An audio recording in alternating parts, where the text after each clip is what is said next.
दिया उनको, ठीक है जाओ घर आएंगे तो ना जले ले। अब राजा हरिश्चंद्र पहले नहीं पहुंच पाए, विश्वामित्र पहले पहुंच गए, दरवाजे में बैठे। विश्वामित्र गुरु वशिष्ठ की बहुत बड़ी दुश्मनी भी थी भैया, काफी दिनों तक युद्ध चलता रहा। विश्वामित्र ने गुरु वशिष्ठ के 8 पुत्रों को मार दिया। आज राम कथा में आएगा, अभी हम बताएंगे आपको, जब राम कथा चलेगी हम आपको सुनाएंगे। अब देखिए राजा हरिश्चंद्र पहुंच नहीं पाए, विश्वामित्र पहुंच गए। लाओ गुरु जी लाओ, चाबी खोल के दे दो। तुमने आपने अपने घर की जो तिजोरी है, चाबी है, आप देख के तो उसमें सब कुछ आ गया। अब समझ लो आ गया, अरे आ गया तो आ गया, ठीक मैंने दे दिया। अरे कहना बाकी है ना कुछ। 3 लोग हो बीते 60 भार सोना। अब भार माने क्या होता है? कथावाचक कहते हैं 7 भार सोना, तो भार क्या है भाई? पसेरी हुई भाई। भार शब्द है, ये अरबी शब्द है, जैसे मानस में बहुत शब्द उर्दू के हैं, भार शब्द हिंदी नहीं है। 7 भार सोना हमको चाहिए। 3 लोग हो ना, हाँ दे देंगे। कहां से दोगे? 12 साल झूठ बोलते रहे हो, अपने पुत्र को वापस नहीं कर पाए, तो तुम मेरा कर्ज क्या हमको दे दोगे? राजा हरिश्चंद्र ने कहा पढ़ दिया, कुछ भी हो जाए, चाहे मेरा पुत्र चला जाए, चाहे पत्नी चली जाए, लेकिन आज मैं अपने संकल्प को जरूर पूरा करूंगा। पर ठान लिया। हरिश्चंद्र सिंह सावधि योग सापुत्राम बड़े गमन पत्नी पुत्र सहित वन को गमन गए, और चलते चलते कहीं उनको स्थान नहीं मिला, जाके काशी में पहुंच गए। भार माने कुंटल होता है, भार माने संतों के मत है, विद्वानों के मत है, जो हमें मिला मैं आपको वही सुना रहा हूं।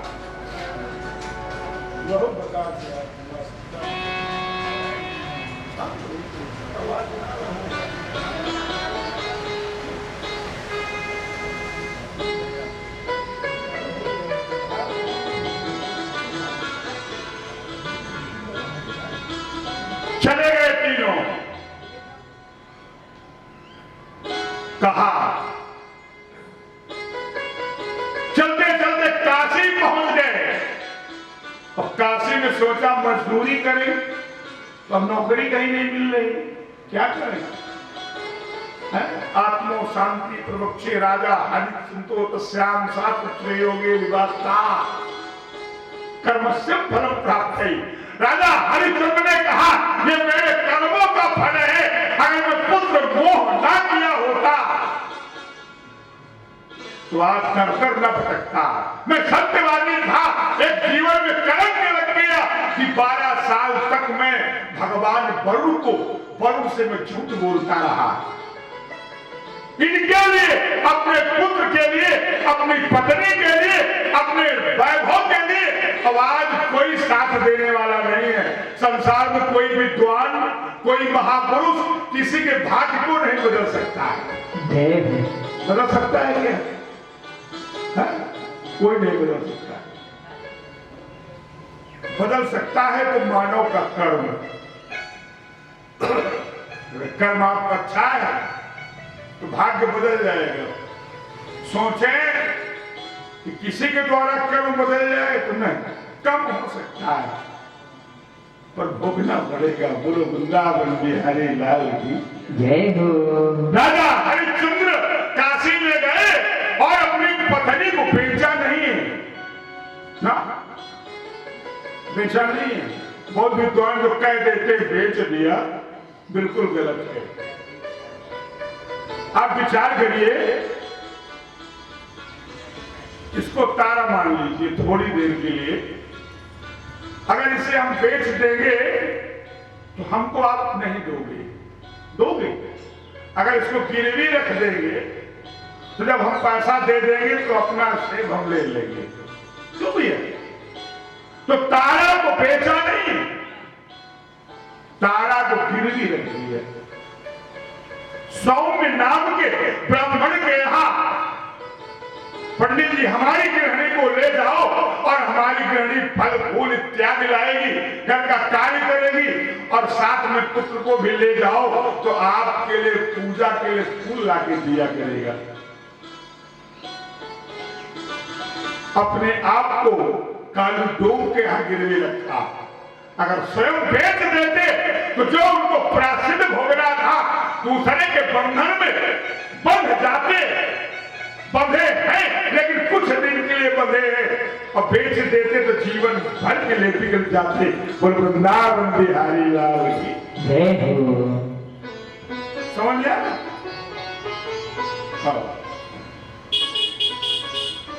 नहीं समझा तो व्यास में तुरंत बदल देते, मतलब ऐसा नहीं है भाई। हम कथा सुनाए समझ में ना आए तो उसमें आनंद हमको भी नहीं मिलता है।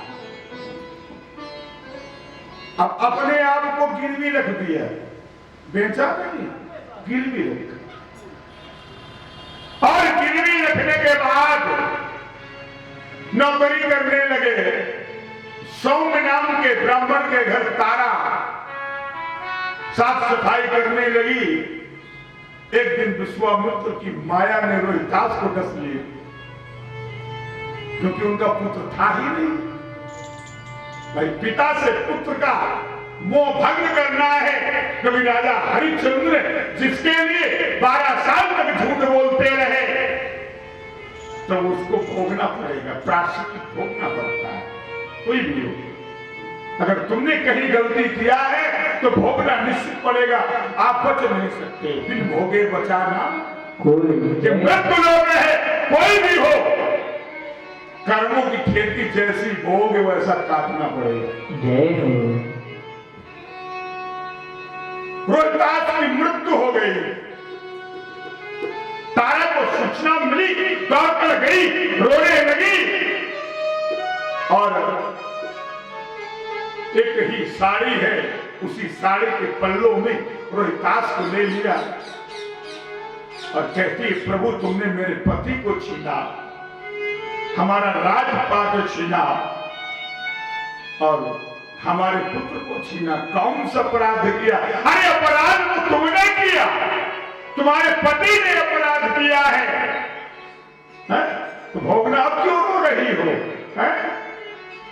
भाई तुमने गलती की है, अब रोने से काम नहीं चलेगा। बिना भोगे आपको उद्धार होना नहीं हो सकता है। जो कर्म किया है आपको भोगना पड़ेगा, रोने से काम चलने वाला नहीं है। आज रो रही है, अपने उस मरे हुए लाल को लेकर के शमशान पहुंचती है। हे प्रभु, हे विधाता, तुमने ये क्या कर दिया? आज इतनी बड़ी आपत्ति आ पड़ी है कि आज मेरा कोई साथ नहीं दे रहा है और शमशान घाट जब पहुंचती है, राजा हरिश्चंद्र ने कहा कि ये मेरी पत्नी नहीं है, नहीं मेरा पुत्र है। आज मैं दास हूं, मैं नौकरी कर रहा हूं, जब तक मुझे कर नहीं मिलेगा मैं अंतिम संस्कार नहीं करने दूंगा। तो तारा रो रो के कहती है क्या? आरती लेकर लाल की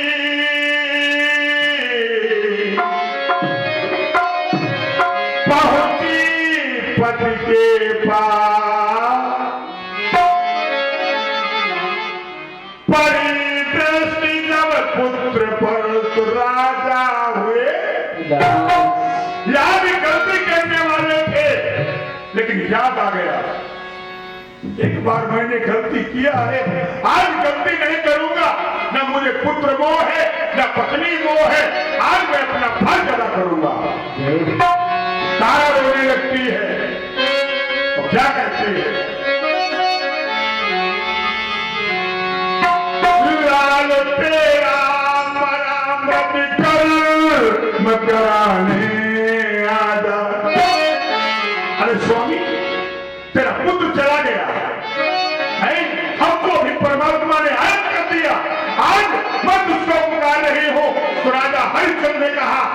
पुकारने से काम नहीं चलेगा।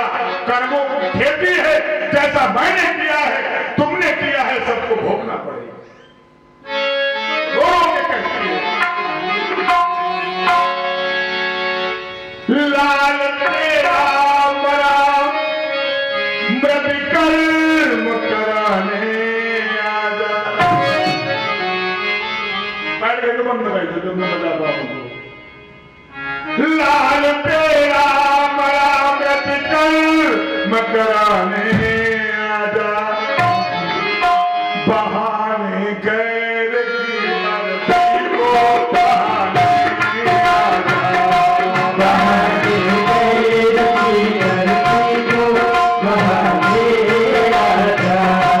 बहाने गैर की मर्जी को बहाने आजा। कुले रानी गरीबन भर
तो लोग रात मेरी